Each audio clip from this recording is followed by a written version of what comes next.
#ask Dr. John Watson type చేసి మీ questions అడగండి, తప్పకుండా రిప్లై చేస్తాను. Sreekumar B, sir what happens if I'm not satisfied with the results of the hair transplant? ఈ మధ్య కాలంలో అన్సాటిస్ఫైడ్గా ఉండే హెయిర్ ట్రాన్స్ప్లాంటేషన్ క్లయింట్స్ సంఖ్య చాలా పెరిగిపోయింది. నిజానికి మనం అర్థం చేసుకోవాల్సింది, సాటిస్ఫాక్షన్ అనేటువంటిది సర్జరీ తర్వాత రాదు. సర్జరీకి ముందే మనం గనక ఈ గోల్స్ని డిసైడ్ చేసుకున్నామంటే ఆటోమేటిక్గా సాటిస్ఫాక్షన్ గ్యారంటీడ్. నేను అందుకనే ఏం చేస్తాను అంటే, క్లయింట్స్ ఎవరైతే వాళ్ళ బాల్డ్నెస్ గురించి వస్తారో, ఎవరైతే వాళ్ళ బట్టల ప్రాబ్లం గురించి కానీ, వాళ్ళకి ఎక్కడైతే జుట్టు పలచబడిపోతుంది అనే ప్రాబ్లంతో వస్తారో, వాళ్ళకు ఫస్ట్ ఏది పాసిబుల్, ఏ రిజల్ట్ అయితే వాళ్ళకు న్యాచురల్గా ఉంటుందో అనేది గీసి ఎక్స్ప్లెయిన్ చేస్తాను. ఒక్కసారి ఈ క్లయింట్స్ ఈ ప్రాసెస్ని అర్థం చేసుకొని ఈ న్యాచురల్ హెయిర్ లైన్ గురించి కానీ, న్యాచురలిస్టిక్ డెన్సిటీ గురించి కానీ అర్థం చేసుకొని వాళ్ళు ఓకే అంటేనే అటువంటి వాళ్ళని క్వాలిఫై చేసి సర్జరీ చేస్తాను.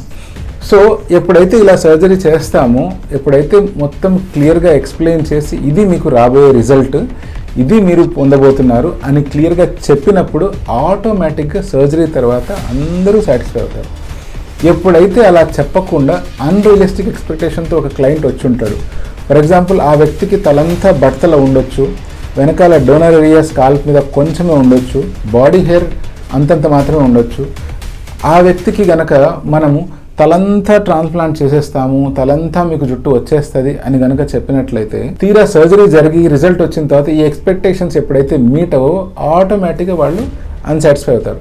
ఇక్కడ చేయాల్సింది ఏంటి అంటే, రియలిస్టిక్గా నిజాయితీగా ఇది మీకున్న డోనర్ ఏరియా, ఇది మీకున్న రెసిపియంట్ ఏరియా, ఇంత ఏరియాకి ఇన్ని గ్రాఫ్ట్స్ సరిపోతాయా సరిపోవా అనే విషయాన్ని క్లియర్గా ఎప్పుడైతే క్లయింట్కి ఎక్స్ప్లెయిన్ చేస్తామో, ఇలా ఎక్స్ప్లెయిన్ చేయడం మాత్రమే కాకుండా సర్జరీ చేసేటప్పుడు కూడా జాగ్రత్తగా అన్ని గ్రాఫ్ట్స్ ప్రాపర్గా ఇంప్లాంట్ చేసి ప్రాపర్ డైరెక్షన్, ప్రాపర్ యాంగిల్స్ చూసుకొని correct and natural hair line ఇచ్చినప్పుడు డెఫినెట్గా క్లయింట్ సాటిస్ఫై అవుతాడు. ఒకవేళ మీరే కనుక మీ సర్జరీతో సాటిస్ఫై అవ్వలేదు అంటే, ఫస్ట్ మీరు అర్థం చేసుకోవాల్సింది, మీకు ప్రాపర్గా ఇంకా డోనర్ ఏరియా మిగిలి ఉందా లేదా, మీ హెల్త్ స్టేటస్ ఎలా ఉంది, మీ హెయిర్కి ఇంకా గ్రో అయ్యే కెపాసిటీ ఏమైనా ఉందా, మీకు ఎగ్జిస్టింగ్ హెయిర్ ఇంకా ఏమైనా గ్రో అయ్యే ఛాన్స్ ఉందా, అండ్ ఫైనలీ అన్నిటికంటే ఇంపార్టెంట్ మీ పర్సనల్ ఎక్స్పెక్టేషన్ ఏంటి, ఇవన్నీ క్లియర్గా మీరు మళ్ళీ మీ డాక్టర్ దగ్గరికి వెళ్ళి డిస్కస్ చేయాలి. ఇలా డిస్కస్ చేసిన తర్వాత అప్పుడు మీరు మీ రిపేర్ హెయిర్ ట్రాన్స్ప్లాంటేషన్కి ముందుకు వెళ్ళొచ్చు.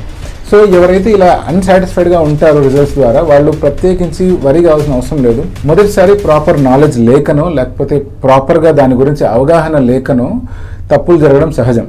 సో ఇటువంటప్పుడే మీరు ప్రాపర్గా డాక్టర్ని సెలెక్ట్ చేసుకొని మీ గోల్స్ అనేటువంటివి క్లియర్గా డాక్టర్కి ఎక్స్ప్లెయిన్ చేస్తే, ఏది పాసిబుల్ కాదు, ఏది కరెక్ట్, ఏది న్యాచురల్గా ఉంటుందో అనే విషయం క్లియర్గా ఎక్స్ప్లెయిన్ చేస్తారు. కాబట్టి రిపేర్ ట్రాన్స్ప్లాంటేషన్ జరిగిన తర్వాత మళ్ళీ మీరు తప్పకుండా సాటిస్ఫై అవుతారు.